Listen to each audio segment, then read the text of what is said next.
김어준 전 국민의힘 대표 책 낸다 하는 얘기 뭐 여러분들 많이 들으셨을 텐데 책 나왔습니까? 그 내용들이 지금 이미 이제 조금씩 먼저 이제 책 나오기 전에 본격적으로 책 나오기 전에 내용들을 조금씩 언론 릴리즈를 좀 하고 있잖아요. 예.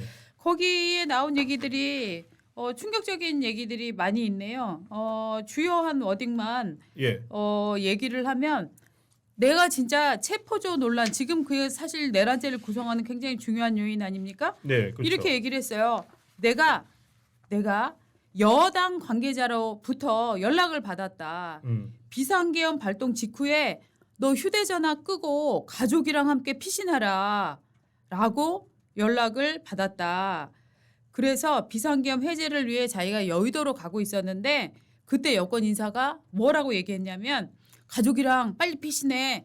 너 체포되면 정말 죽을 수 있어. 그러니까 은시처를 정해서 빨리 숨어. 추적 안 되게 휴대폰도 꺼놔.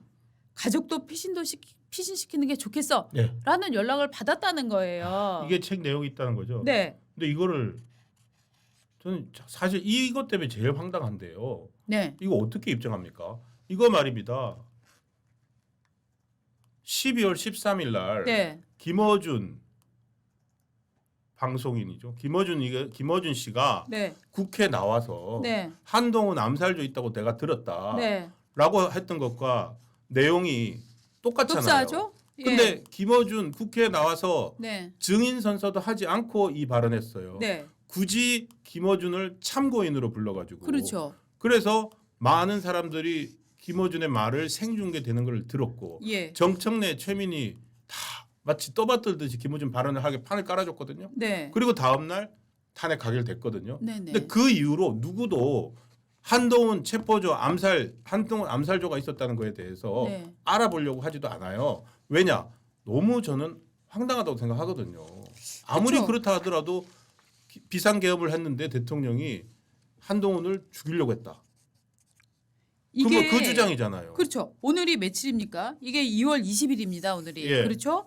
이 책이 아마 원고가 들어가서 완성이 되고 하는 게 뭐 이런 책들은 되게 끝까지 손을 많이 보기 때문에 네. 아마 2월 10일 정도에도 이 책을 저는 사실은 이게 원고를 고칠 수 있는 상태라고 생각을 하는데요. 저는 이 부분이 이게 제일 지금 12월 3일 상황입니다. 12월 3일 날 예. 설령 이런 전화를 받아서 이런 얘기를 들은 게 사실이라고 치더라도 예. 그러면 그때부터 지금 1월 3일, 2월 3일 저 날짜가 지금 2달이나 지났는데 그렇죠. 그러면 이 여권 관계자의 워딩은 사실이었는지 이 확인해야죠. 사람의 예. 워딩은 출처가 어디인지 맞습니다. 그다음에 또 한동훈 위원장이랑 관련해서 한동훈 전 대표와 관련해서 논란이 될 수 있는 부분은 지금 12월 6일 아침에 대통령의 직무를 정지해야 된다.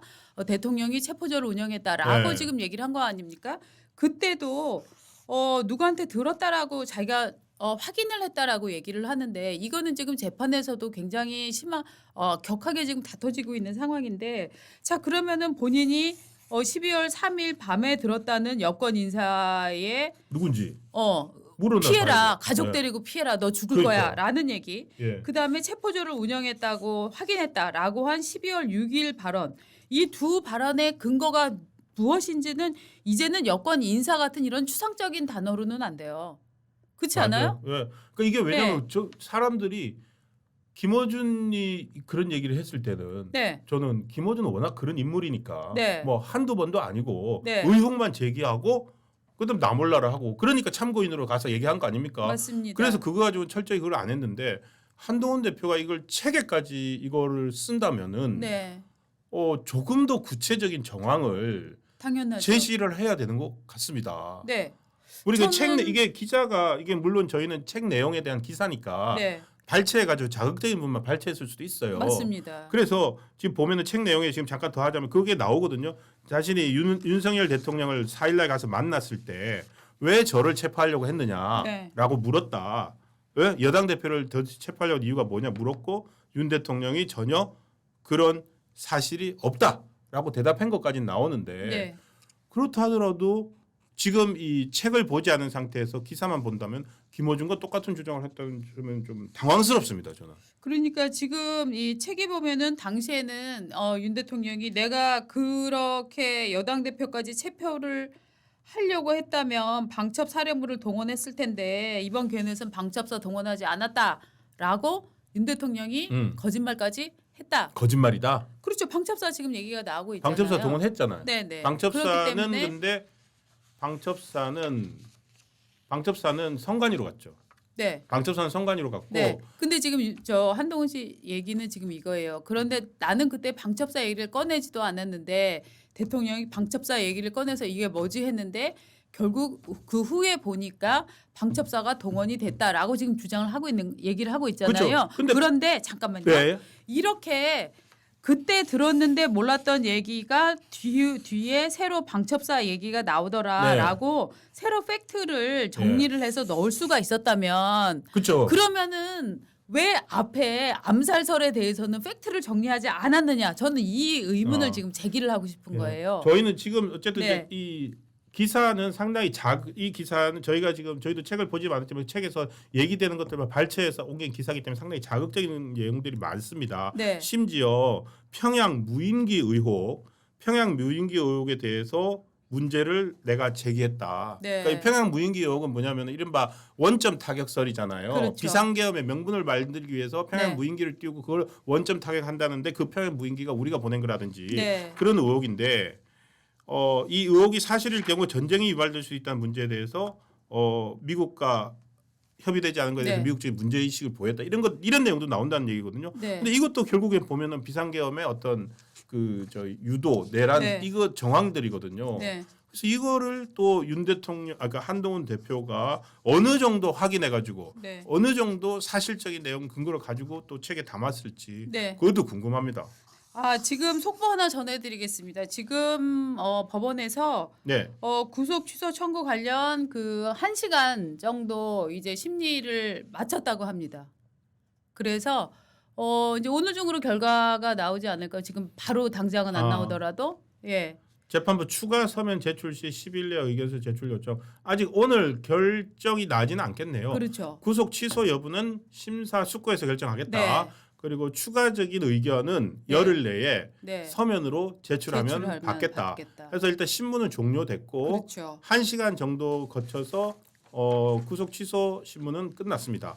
그러면 이제 어디 가서 점심 드시고 점심을 어디 가서 먹어야 돼요? 지금 점심 먹을 시간이 있나요? 지금 바로 이제 3시부터 오늘 또 굉장히 중요한 홍장원도 나오고 예. 그다음에 오늘 한덕수 총리도 나오는 나오죠. 날이죠. 한덕수 총리, 예. 홍장원, 그다음에 예. 조지호 경찰청장 네. 이렇게 나오죠. 그야말로 그러면은 저 3명의 빅샷이 나오는 날이기 때문에 사실 저 변호인도 아니면 점심 먹을 시간이 있는 게 아니라 바로 이제 새로운 준비를 지금 해야 되는 지금 상황이네요. 그럼 윤 윤 대통령은 대통령은 서초동에서 구치소로 구치소로 가야 되나요? 그럴 다시 것 구치소로 같은데요. 가야 되나요? 네, 네, 네.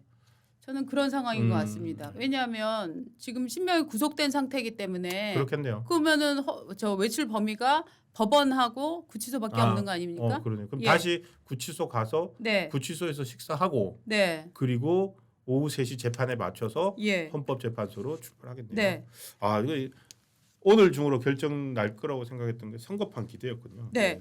자, 지금 한동훈 대표 관련 전 대표 관련해서 네. 지금 얘기를 하고 있는데 평양 그래서 무인기 얘기까지 담은 것도 좀 어떤 식으로 담았을지 궁금하다. 그 얘기까지 했습니다. 저는 사실 뭐 무인기는 별로 궁금하지 않고요. 진짜 정말 핵심인 것은 본인이 지금 암살설을 들었다고 주장을 하고 있는데 그렇다면은 누구한테 들었는지 그 얘기는 정확히 해줘야 됩니다. 맞습니다. 왜냐하면은 그냥 여권 인사 지금 여러분들이 지금 그래서 그 누구한테 들었는데라고 하면서 그 궁금증을 많이 표해 주시고 계시거든요. 저는 사실은 이 책 내용이 네, 헌법재판소가 이제 윤석열 대통령의 변론이 이제 거의 끝나가는 시점이고 예, 예. 이제 헌재 재판관 8명이 판단을 해야 되는 시점이잖아요. 그렇죠. 그런데 이 책은 물론 재판에 증거나 이런 걸로 쓰이지는 않을 거예요. 그렇죠. 재판이나 증거나 이런 걸로 쓰이지는 않을 거지만 헌재 재판관들도 또 재판관이자 동시에 또 하나의 또 자연인이잖아요. 네. 그래서 충분히 생각이나 의견을 가질 수 있는데 네, 헌재 재판관들이 만약에 이 책을 본다면 네, 예를 들어 중요한 포인트들이 많습니다. 지금 방금 말씀하신 대로 암살설도 들어가 있죠. 네, 그리고 평양 무인기 의혹 같은 경우에도 네, 비상계엄에 대해서 네, 전혀 아니라고 하는데 야당이나 이쪽에서 뭐냐면은 비상계엄 지금 윤석열 대통령은 그 헌재 재판에서 네. 비상계엄은 일종의 경고였다. 네. 절대 현실성이 없고 1시간 2시간 만에 해제된 거다. 네. 뭐 그 북한에 대한 공격을 유도를 했다든지 이런 거 자체 말이 안 된다라는 네. 입장인데 지금 평양 무인기 의혹이니 한동훈 암살설이니 이런 것들은 다 어쨌든 김어준이나 민주당 이쪽에서 띄우고 주장하고 있는 거거든요. 일종의 프레임 만들기거든요. 그런 내용이 담겨 있다는 거. 이런 부분이 저는 좀 안타깝고 왜 굳이 이 시점에 해야 되냐 그런 생각을 갖고 있고 그리고 책 제목도 이런 말 하시는 분들도 많아요. 책 제목이 왜 국민이 먼저다냐. 저 책 제목이 뭐 모르겠습니다. 어떤 분들은 국민이 먼저다 하니까 사람이 먼저다. 그 문재인 슬로건을 떠올리는 사람도 있어요. 그게 아마 제가 볼 때는 이게 출판사에서 권유한 게 아닌가라는 느낌이 드는데 이제 뭐 메디치 출판사의 경우는 중앙일보에 있었던 기자가 나와서 네. 그다음에 책을 내는 출판사를 맞아. 만들었는데 출판사 얘기하는 사람도 많아요. 예. 그런데 이제 저 출판사가 기본적으로 뭐 여러 출판사가 뭐 완전한 좌파책만 낸다라고 얘기할 수는 없습니다만 비교적 이제 진보적인 인사들의 책을 굉장히 많이 내는 데잖아요. 저도 좀 그래서 찾아봤더니 사실은 이제 뭐 조국 책 내갖고 맞습니다. 작년에도 상당히 이제 정말 영업이 잘 됐다. 예, 제가 이제 그 예. 얘기를 전해 들었는데 그래서 막 거기 사장이 지금 요즘 취미가 돈 세는 거래더라 막 이런 농담도 막 있었어요. 농담인데 아니 뭐 실제 어, 상업적으로 예, 되게 예. 성공한 책이 될 상업적으로 거고. 굉장히 성공을 했죠. 예, 저희도 지금 뭐 이게 단편적으로 나오는 기사에서 자극적으로 보도된 것만 가지고서 조금 뭐 제가 좀 불만스러운 점들을 얘기할 수도 있는데 자세하게 최근 내용을 보고서 또 얘기를 해야 될 것 같긴 합니다만 일종의 레퍼런스가 될 것 같긴 합니다. 근데 이제 기본적으로 이제 비상계엄에. 한동훈 예. 전 대표 같은 경우에는 이제 중도까지의 내가 확장성이 있다, 확장성이 있어야 그렇죠. 된다, 대권에 도전하는 한 있어야 된다라는 그럴 것 생각을 같습니다. 하기 때문에 예. 지금 뭐 이를테면은 한동훈 대표 입장에서는 대통령 탄핵이 인용되느냐 마느냐 이런 인용된 후에 나오면 예. 오히려 자기한테 봐라 너 때문에 인용됐다 이런 종류의 그 정말 독박을 쓸 수 있는 위험이 있기 때문에 오히려 예. 그 결정이 나오기 전에 먼저 이제 해둘 말을 해두겠다라고 하는 시점이기 때문에 저는 뭐 책을 내는 시점은 뭐 한동훈 전 대표로서는 최적의 시점이 아닌가라는 생각을 합니다.